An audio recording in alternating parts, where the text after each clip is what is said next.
আজ তৈরি করে দেখাবো ভেজিটেবল অ্যান্ড এগ চাউমিন। এই রেসিপিটি যদি বাসায় তৈরি করেন আর বাচ্চাদেরকে সপ্তাহে একদিন হলেও খাওয়ান, আশা করি ওরা বাহিরে গিয়ে আর চাউমিন মানে নুডলস খেয়ে মজা পাবে না, বলবে যে বাসায় তৈরি করো। এতটা সুস্বাদু হয়। সামান্য একটু টিপস অ্যান্ড ট্রিক্স ফলো করলেই কিন্তু আমরা বাসায় অনেক মজার খাবার তৈরি করতে পারি। তো দেরি না করে রেসিপিটি শুরু করে নিচ্ছি। প্রথমেই আমি পানি ফুটতে দিয়েছিলাম। পানি ফুটে আসার পর আমি লবণ অ্যাড করে নিলাম আর দিয়ে দিচ্ছি ম্যাগি নুডলস। এখানে আপনাদের পছন্দ মতো নুডলস অ্যাড করে নিতে পারেন। তো গাজর কুচিও দিয়ে দিলাম, যাতে নুডলসের সাথে কিছুটা পরিমাণে সেদ্ধ হয়ে যায়। প্রায় 80% মতো যখন সেদ্ধ হয়ে যাবে নুডলস, তখনই আমি তুলে নিচ্ছি। পানি ঝরিয়ে নিতে হবে। এখন একটি প্যানে দিয়ে দিচ্ছি পর্যাপ্ত পরিমাণে তেল। রসুন কুচি দিয়ে দিলাম। রসুন কুচি এখানে প্রায় 3 টেবিল চামচ পরিমাণে আছে। একটু ভাজা ভাজা হয়ে গেলে পেঁয়াজ কুচি অ্যাড করে নিচ্ছি। এখানে একটি পেঁয়াজ, আহামরি যে খুব বেশি পেঁয়াজ ইউজ করতে হবে তেমন না, তবে দিলে না অনেক মজা লাগে।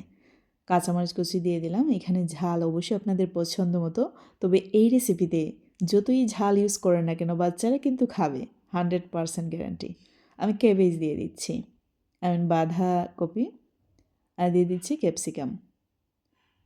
নুডলসে থাকা 3 প্যাকেটে যে মশলা ছিল ওই মশলাগুলো দিয়ে দিলাম, আর দিয়ে দিচ্ছি সয়া সস, টমেটো সস দিয়ে দিচ্ছি। প্রায় 5 থেকে 6 টেবিল চামচ পরিমাণে টমেটো সস ইউজ করলাম। টেস্টিং সল্ট দিয়ে দিচ্ছি, আর দিয়ে দিচ্ছি 2 টেবিল চামচ পরিমাণে চিনি। এখানে আপনাদের কাছে যদি টেস্টিং সল্ট না থাকে বিট লবণ ইউজ করতে পারেন, তাতে করে কোনো সমস্যা নেই। এখন নেড়েচেড়ে এই সবজিগুলোকে একটু জাল করে নিতে হবে। এখানে যদি খেয়াল করেন, বাঁধাকপিও কাঁচা খাওয়ার মতো, মানে আমরা সালাদ খাই, ক্যাপসিকাম, গাজর সব কিছুই। তারপরেও কিছুটা পরিমাণে জাল করে নিচ্ছি, যাতে করে অনেক বেশি মজার হয় বা রেস্টুরেন্টের স্বাদকে যেন হার মানায়। 2টো ডিম অ্যাড করে নিলাম আর সামান্য পরিমাণে লবণ দিয়ে দিলাম। লবণ অবশ্যই স্বাদ মতো ইউজ করবেন। ডিমগুলোকে স্ক্রাম্বল করে আমি ভেজিটেবলের সাথে মিশিয়ে নিয়েছি। এই মুহূর্তে কিন্তু কারেন্ট চলে গিয়েছিল, যেহেতু আমি ইলেকট্রিক চুলায় প্রথমে বসিয়েছিলাম। এখন গ্যাসের চুলায় রান্না করে নিচ্ছি। যাই হোক, আমি নুডলস দিয়ে দিলাম। আর নুডলস যদি খুব বেশি পরিমাণে সেদ্ধ হয় না, একদমই তেতলিয়ে যাবে, যেন ঝরঝরে থাকে। 80% বা 75%-এর মতো সেদ্ধ করবেন। এই তো যদি টাইম হিসাব করি 3 থেকে 4 মিনিট ফুটন্ত গরম পানিতে দেওয়ার পরে ম্যাগি কিন্তু একদমই সাথে সাথেই মনে হয় যে সেদ্ধ হয়ে গেছে। সো একটু আন্দাজ করে তুলে নেবেন।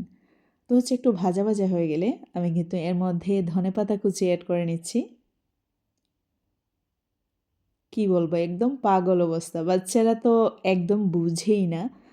মোটামুটি টেস্টিং সল্ট আমি অ্যাভয়েড করি, কিন্তু এই নুডলসটা আমার বাসায় মোটামুটি থাকে। যেহেতু বাচ্চারা স্কুলে যায়, তাদের টিফিনে অনেক সময় দেখা যায় যে অনেক কি বলবো, তাদের জন্য ক্ষতিকর যে উপকরণ আছে ওইগুলো সকালে অ্যাভয়েড করার চেষ্টা করি। বাদবাকি উপকরণ দিয়ে তৈরি করে তাদেরকে টিফিন দিয়ে দিই, খাইয়ে দিই, এরকম আর কি। মোট কথা হলো, ওরা তো বাহিরে ঠিকই খায়। টেস্টিং সল্ট, বিট লবণ এগুলোতে কিন্তু একদমই ভরা থাকে। তো দেখতেই পেলেন আমি কিন্তু ধনেপাতা কুচি স্টেপ বাই স্টেপ ইউজ করেছি। প্রথমে 1 লেয়ার দেওয়ার পর একটু নাড়াচাড়া করে উল্টিয়ে আবারও কিন্তু ধনেপাতা কুচি ইউজ করেছি। যেহেতু শীতকালীন সময় ধনেপাতা কিন্তু অ্যাভেলেবল, আপনারা ইউজ করবেন। কি বলবো, স্বাদ খুব বেশি এনহ্যান্স করবে, খুব বেশি ভালো লাগবে। তো ভাজা ভাজা হয়ে গেলে আমি কিন্তু তুলে নিচ্ছি। খুব বেশি যে ভাজা ভাজা করতে হবে তেমন না, তবে অবশ্যই ভাজতে হবে, একটু সময় নিয়ে ভাজতে হবে। তো দেখতে পেলেন আমি তো ইচ্ছা মতো নাড়লাম, তাই না? কিন্তু একদমই গলে যায়নি বা একটার সাথে আরেকটা লেগে থাকেনি। আর নুডলস সেদ্ধ করার সময়ও আমি কিন্তু কোনো ধরনের তেল ইউজ করিনি।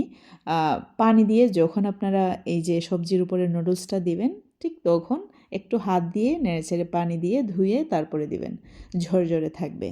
তখন এক্সট্রা করে আর তেল ইউজ করার কোনো প্রয়োজন পড়বে না।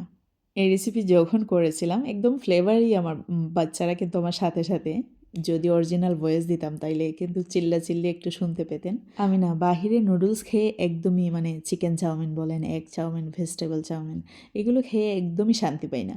নিজে তৈরি করে খেলে আসলে পেট ভরে খাওয়া যায়। এরকম 1 প্লেট কিন্তু 180 নিয়ে নেয়। তো 180 টাকা দিয়ে আপনি কিন্তু একদম পেট ভরে বাসার সবাইকে নিয়ে খেতে পারবেন। একদিকে কিন্তু টাকাও বাঁচে আর মজা তো হাজার গুণে বৃদ্ধি পায়। তো যাই হোক, বাসায় ট্রাই করতে ভুলবেন না। অনেক মজার recipe. See you in the next video.